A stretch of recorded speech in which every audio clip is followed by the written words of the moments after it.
All right, so here goes nothing. Yeah, I was in the wrong Uh, room. Sorry about that. oh, no, we're live.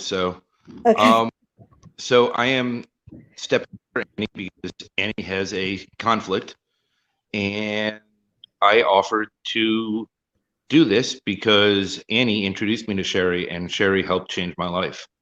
Uh, so I was more than gracious. I do not have the blonde hair. I do not have the magical personality. Um, and this is much earlier for my kids, so we'll see how this works. But what we will do is have a great conversation about everything that Shari is doing because she truly helped change my life, and I'm honored to be next to her on this screen. So um, let's get talking about, give a little intro about who you are and what you do, and talk about your book because your book is amazing. So sure. So thanks for filling in for Annie. I know we've had this planned out for a while, and I'm glad to be here with you, my friend. So what is it that you'd like me to talk about? Do you want me to talk about the book? Do you want to talk about what I do? What do Well, you let's start with what you do and then go to the book. So, my attitude is kind of, oh, there's Melody. She said she was going to join us. I, Um, so, I am a crazy gal, but outside, but outside of that, I am a NLP practitioner and certified emotional healing and mental health coach. And that means a lot of things to a lot of different people, but basically it means that I help people put themselves back together again and believe that the better you know yourself, the better life becomes. And I have a really unique process, as you know, Mike, of working with people in groups and individually that really does get results and transforms them so much that when anybody joins my program, I give them a guarantee. And I don't know many coaches that do that, but I happily do that. And you it, it's know, definitely it's definitely the streamline process because it's not this big drawn out, dragged out, over the course of years. I mean, this is let's get straight to the issues, cut them out at their core, and find ways to redo it. Let's just absolutely. Right. You want to me, I want to do everything. Streamlined is a really good way to put it. Thank you. Everything I do with my clients, I want to get to the quickest, best results, right? With the least amount of pain and resistance. And, it's a little bit different because a lot of times, therapy for one. So coaching isn't therapy, right? Therapy drags you on and on and on and on. And really good coaching shouldn't do that. Coaching should literally get you from A to B in a short amount of time. And my clients shouldn't need to hang on to me forever to get to where they want to go. But obviously, we can work together when things come up. Like transitions are a good one to know about, right? So that is, I'm all about the heart and moving forward. Yeah, and me being an empath, right? Like it takes it to a new level because I always hey Faith. Yes, I'm filling in for Annie, by the way. I am not Annie. Um being an empath, it makes it that much deeper, right? And it gave me the ability to dig deeper, dig faster, and understand better, I think. And in some ways it also confused me even more over the course of my 41 years of life. Yeah. Um, so I think at this point, being fully aware of it and accepting of it allowed me to, take this to the next level and really just run into it head first. Like I wanted this done. Yeah, I get that. So I think that we all at some point in life and some of us more often than others, depending on how in touch with ourselves we really are on a journey of personal evolution, right? And we know through neuroscience that you can actually change the evolution of your brain. I'm really, really big on that. And I'm always looking for ways to see if the progress is real or not. Ever since I had that transformation 8 years ago, um, I've been on this really intentional, direct way of making sure that I'm always evolving, not just growing, but evolving. And I wrote down before we got on the show tonight, I wrote down some things that I look for to judge if I am moving forward or not, because I think it's so important that we realize it's not just a destination, right? Life's hard, and we're dealt with shit that we don't want to be dealt with over and over and over again. And if we don't heal the crap that came before, we're going to re-experience it, and it's going to get harder. And we may not realize that's what the correlation is, but it definitely will give us a smack in the face. So do you want to hear some of them? Sure. Okay. So I think about, how can I move forward today? Like, what do I have to do today to move forward in my journey?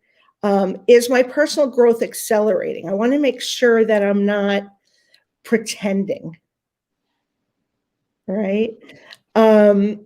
I want to make sure that I know myself better and that I enjoy life more. And even in this crap that we're in, like with COVID and the election, and oh my gosh, there's all this crazy stuff. And I think that the most important thing for me and for you and anybody else is to realize, am I becoming more positive with myself? In other words, am I making sure that my self-judgment is falling away? Because everything that is destructive in here, right? Not my hat, but my head, comes from self-judgment. Yeah, 100%. I mean, and like shortly, I guess like a month and a half into working with you, I wrote that thing about Inside Job, right? How every single thing that we ever displace onto anyone else, it really is about us. Right. And it's about looking within and digging that out, right? And getting to the core of it.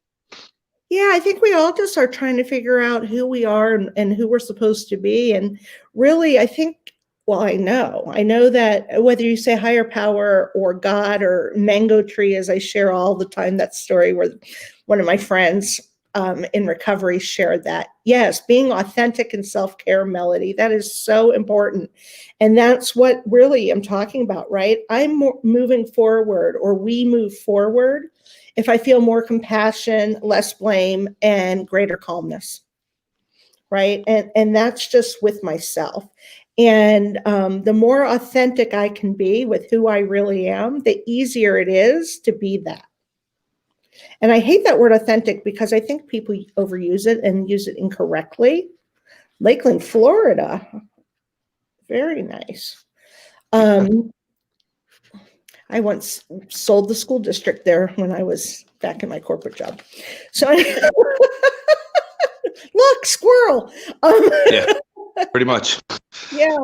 So, one of the things that I realized when thinking about just sort of, I know that Annie wanted to talk a little bit about the book. And so I was really doing just some self diving. Oh, you might be able to see it. Oh, I don't know which way to turn. You might be able to see it over my shoulder, but I think there's a reflection on it. Yeah. But I have a copy of it sitting on my desk because I got to tell you, I love my cover. Yes. Yes. It's really cool, and I designed it. my skeletons have names it says a lot, right? And it's so shallow but deep at the same time. Right? And it's this great surface play on words, but at the same time, I mean, it digs real deep. So I got asked today if I would help our local domestic violence shelter. And I volunteer with them anyway, but I got asked if I would donate a few of my books for their resource library. And it was such an honor, right? And so I really started to think about, what have I been told? And hey, and what have people shown me, right? And so My Skeletons Have Names really is an intensely powerful, if I do say so myself, I'm using other people's words. I'm still not great at self-promotion, but I'm working on it. Okay, so it's an intensely powerful book filled with all kinds of stories. They are my real life stories in a very easy to read, heartfelt way, given with tools to help us survive and cope with some of life's most challenging moments. And I mean, I've cheated death more times than a cat has lives. And I don't know anybody who's gone through it even remotely. But, here's the thing is, a comparison is the thief of joy, right? And we are always trying to compare ourselves to each other, and do not do that. Like, your bad stuff that makes you feel badly is yours, and you need to recognize that you can't go, oh yeah, but my stuff's not half as bad as hers, right? It's still bad. It doesn't matter. You can't compare it. It's the equal bad. Well, I mean, everybody's stuff is their own stuff, right? And you can't diminish what somebody else feels about their stuff. Right. Like, my circumstance is different than many, right? And at the same time, many people have it better, many people have it worse. But if they're handling it worse than me, I can't judge them for that because they're handling it the best they can at the moment. And in reverse. But I think sometimes, Mike, what happens more frequently is we actually judge ourselves, the way I was saying. So let's say you and I are talking and you tell me that your house burned down last week. Okay, my God. I mean, that's total loss, total devastation, right? It's horrible. But my daughter got raped. Right. Okay. They're both devastating in different ways, and they're going to affect us in different ways. And we don't do ourselves very much justice if we say, oh, yeah, well, compared to what happened to you, I've got nothing to worry about. No, you still have everything to worry about. It's a different spectrum. It's Yeah. just it's a different reach, and having a house fire in 2015 that lost everything. It's a different. It's just a different, a different world. Like, you just can't judge yours. You can never judge your stuff versus anyone else's in any way. We're so hard on ourselves, right? Yes. And it's funny. So when we experience trauma or loss or grief, and time to become all of that. So when we experience trauma, right, or loss or grief, sometimes it's easy to feel like we'll never get back to who we were. We'll never feel the same again. And for me, I actually forgot. I had so much trauma, repeated trauma, right, that I never healed from, as did you. Yeah. I mean, I did, right, and some of it Okay. I perpetuated. Well, and that's kind of what I'm talking about, right? Is that pain can feel like it'll last forever, and so our emotions can lead us into really damaging behaviors, and those behaviors compound our problems. Yeah. And so when writing the book for me was really to show that it doesn't matter where you are in the process. If you don't deal with your shit, you're going to have something to replace it, right? And it's going to have a compound effect, even if it looks different. And it's not a compound effect like money, right? You don't earn interest on it. Right. You lose touch with who you are. And so getting back to who God designed you to be, who you were supposed to be, who you deserve to be, sometimes can be really challenging. I know for me it was. And, we start to wonder, will we ever have happiness or joy in our life? Or Well, is this all and there is? and by the way, this is Rhonda. Rhonda's amazing. Hi, She's an Rhonda. unbelievable human being. I love this woman. She's great. She's in Jamaica. She's just Oh, awesome. you're making me crazy. Everything is Yes. Iron Man. Yes. Yeah. And then we got Chris again. Just be human. Yeah. I mean, at the end of the day, it's such a profound experience that we all go through. The traumas, the good stuff, no matter what it is. Yeah. The trauma. Yeah. So one of the things that's interesting, who just said that? I got stuck Melody. in It was Melody. Thanks. Yeah.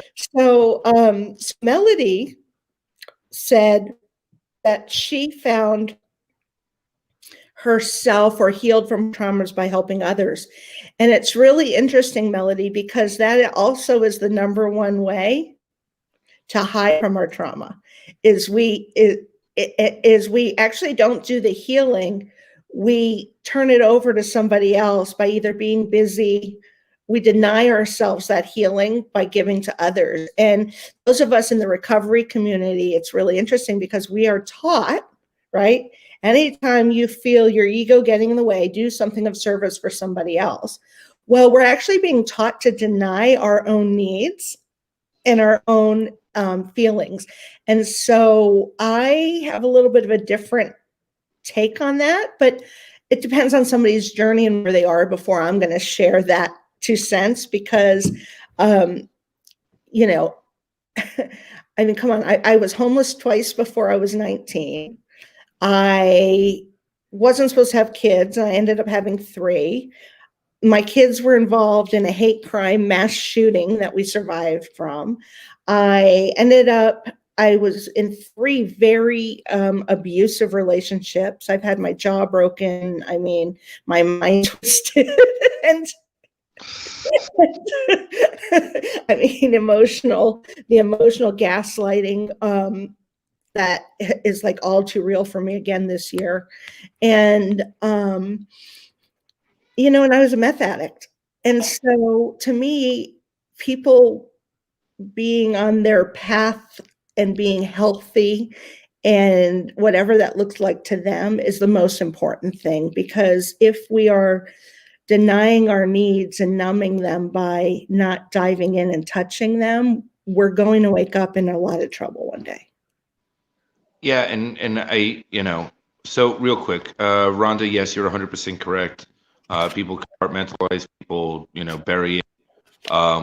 That's a lot of it, right? Like I just buried stuff. I buried so much. And even being sober almost 14 and a half years, like before I met you, it was over 14 years and before now. So, 14 years sober, and I still never dealt with my emotional baggage. Like I stayed clean. I just never dealt with the emotional side.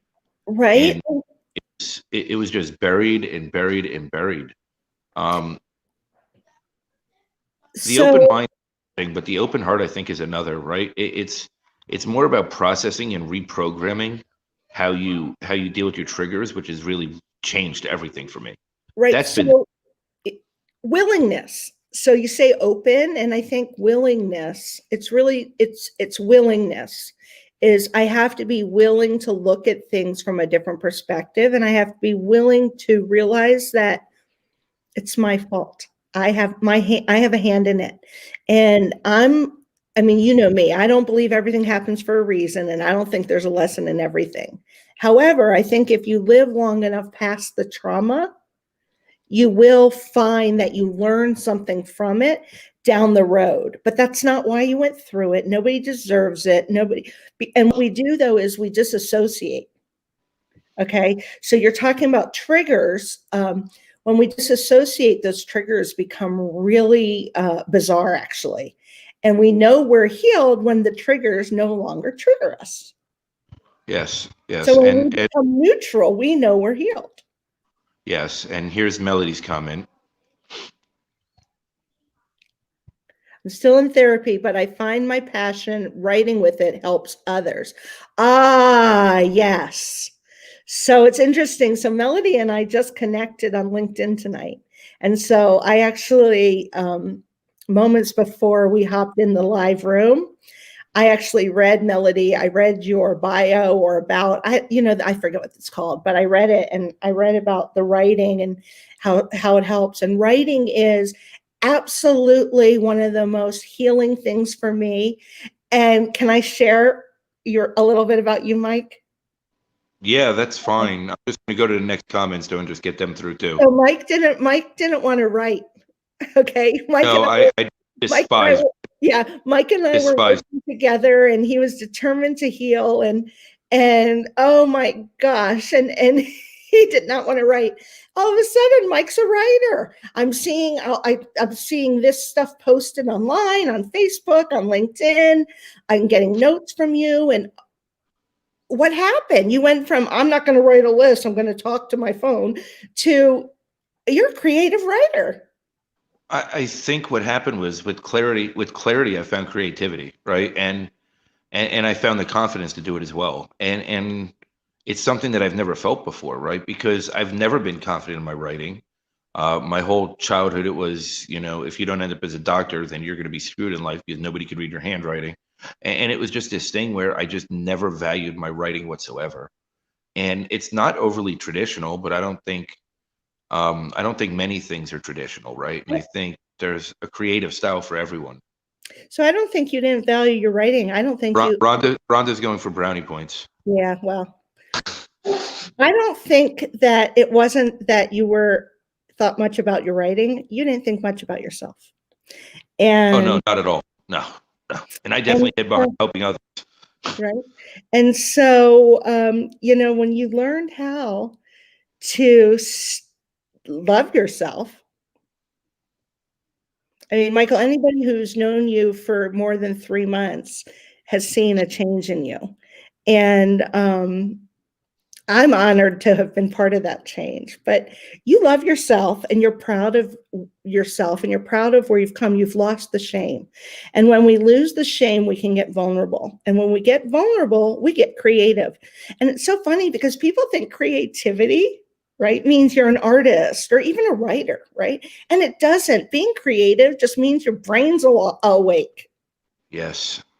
And it's funny, right? Because if I look at the sequence of events, right, and I'm living on Annietude, right, and the whole world knows that me and Annie are really good friends, and do a ton of stuff together. And she introduced me to Brene Brown. I started working on that side of it, and I started Mhm. putting it immediately. I think I've listened to the book. I think 7 or 8 times now. Right, every time I get into a rut, I just listen to it again. I Which take two. book? She has 5. Daring Greatly. Okay. That's the one I go with. That's Um, rumbling with vulnerability. That's a good one for you. Yeah, and then when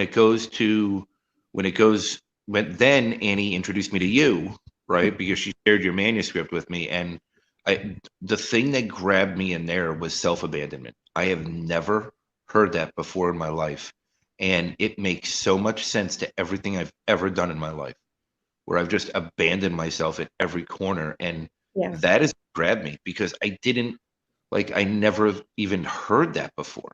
Like it was just. I might have made it up. I mean, I don't know. So wait, hold on. I'm not coining a phrase here. I've always been a writer too. But oh, he is a grift and an empath.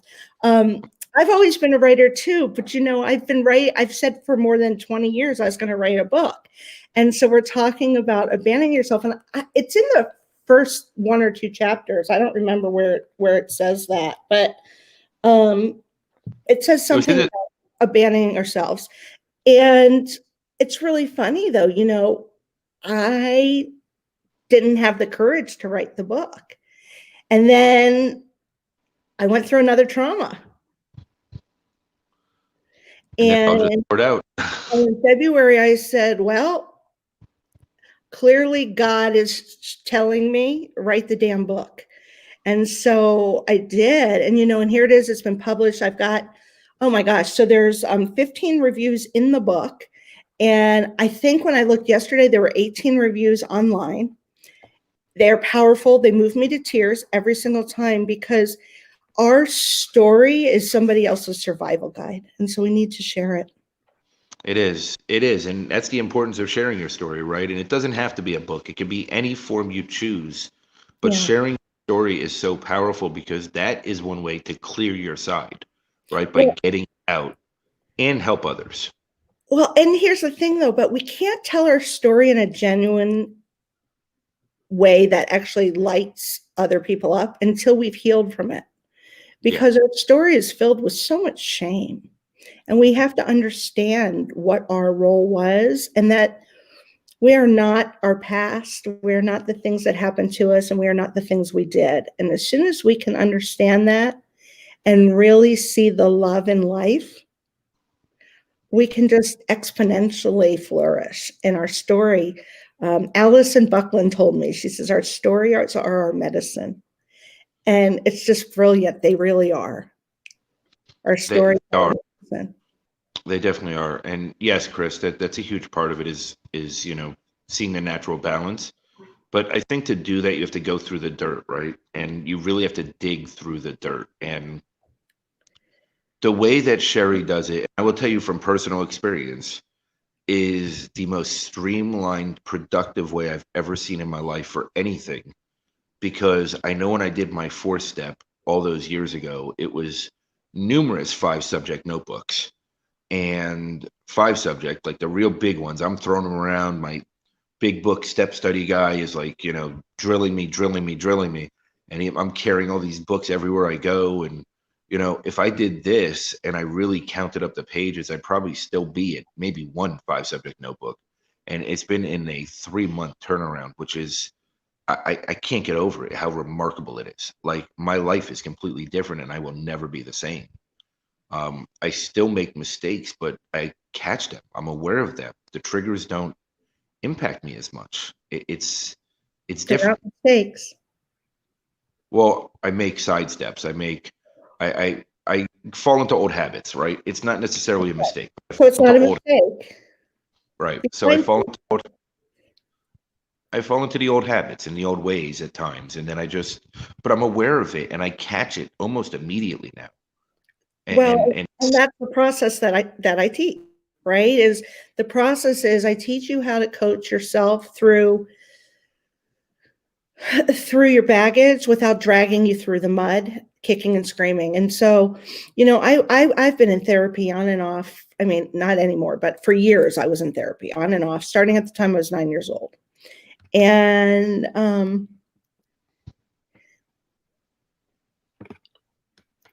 it did some good things for me. Okay. But when I was exposed to the kind of coaching that I developed my process from, everything changed. And it was a dramatic transformation. And my friends at the time who were part of it wanted to know what I did. And some of them were there at the same time. And they hadn't seen that kind of, a transformation. And that's how I developed my program, was what did I do differently than what was taught? And could I help others? And could I teach others? And I've done it with hundreds of people now. And Mike, you're living proof. You could be in any place along your journey. I'll meet you where you are. And I promise you'll never be the same after we work together. And that's why I give a guarantee, right? I mean, it's because and it all goes back, but it all goes back, right? Like, let's just tell a quick story, right? When we had our first call, I said, I really need this, it was twice a week we were doing one-on-ones. I said, we need to set these up in perpetuity because this is never going to work. You're like, within 6 weeks, you're not going to need more than once a week, if that. And I don't think it was exactly 6. It might have been 7 or 8, but whatever it was, no, it was probably close to 6, actually. It was absolutely insane. Like, I mean, was it 5? Whatever it was, it's crazy. I can't get over it, though. It's like, I don't understand how I've wasted so many years trying so many hard ways when this way, I'm not saying it's easy, and it's not, but you have to be ready for it. And when you're ready, yeah, when you're willing, I mean, I guess you'll do whatever it takes, right? I mean, I didn't write 4 or 5-subject notebooks for nothing, my 4-step, right? I was willing at that point. It's not like I just woke up one day and said, oh, I'm going to write forever, and it took me 9 months. So you know how you always talk about being an empath? Yeah. Okay. So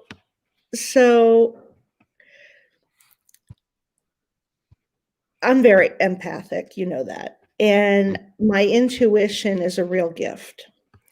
And it's one of the reasons why the process with me works so quickly, is because I've learned to trust my intuition and I can tap into it, and not in any witchy kind of a way, although my ex-husband might disagree. But but I'm sure people always he's entitled to his own opinions. I don't want to know him. And so, but that intuition really helps me meet you where you are. And I can take a very simple process, my 3-step process, and I can drill it into exactly what you need at the time, and you will get the results. Whereas maybe I take Annie, and we're going to start at a whole different place. She's going to get the same kind of results. It's going to be from where she is. And, we can all do it. I think what happens is we get afraid. We're so used to being disappointed and not getting the results we want. And we're so used to feeling disappointed and feeling badly that sometimes we're not willing to take a chance again. And I think in the coaching arena, especially, there's a lot of weird people out there that don't get results. I mean, I've hired a few, right? Well, we're nearing our end because Annie would kill me for going over 30 minutes, but I don't shut up, so I can talk for hours. Wow, me and you, fast. Yeah, me and you could definitely talk for hours together, and after a while, we might knock some people out. But I just in closing, where can people find your book? Where can they learn more about you, reach out to you directly, your website, stuff like that? Sure. So my website is my name. And so it is www.sharilueck.com. And so if they're watching this, they can see my name on the screen, right? Yes. Or is that just me who sees it? No, they see it. They see it. I might forget who I am. I don't know. Yeah. And my skeletons have names. Oh my God. If anybody wants to read it. Yeah, Amazon. And it's available on Kindle and paperback. And I have a Facebook group for anybody along the journey that wants to get some emotional healing. And I mean, I have some great tools in there as well. You've seen them. They're some of the ones I use with my coaching clients. And it's called Bridges to Bravery. And feel free to apply to join the group. I've had a good time. Well, thank you. This was fun. I enjoyed it. And thank you. Thanks for whoever watching this. I appreciate you. And Annie will be back soon. I promise. You'll get the blonde hair and the personality back in no time.